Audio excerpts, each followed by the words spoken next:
के लिए कहा तो वह बिना किसी सावधानी के उसके पीछे पीछे गोदाम में चली गई। इसी बीच कुछ महिलाएं मांस खरीदने आईं, लेकिन उन्होंने पाया कि दरवाजा बंद है और कोई जवाब नहीं दे रहा है।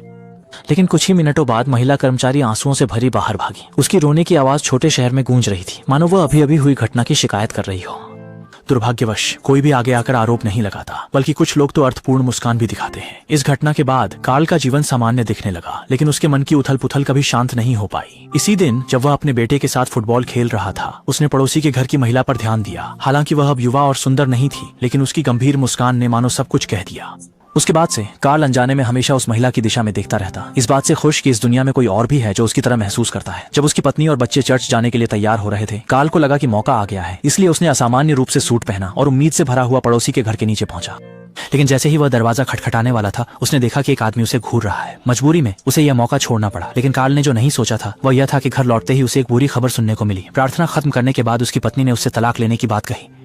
इस अचानक आए झटके को कार्ल स्वीकार नहीं कर पा रहा था। उसने अपनी पत्नी से रुकने की विनती की, इस टूटती हुई शादी को बचाने की कोशिश की, लेकिन एनी का मन मानो पहले ही बन चुका था। वह तो खाने के समय गुस्से में घर से बाहर भाग गई।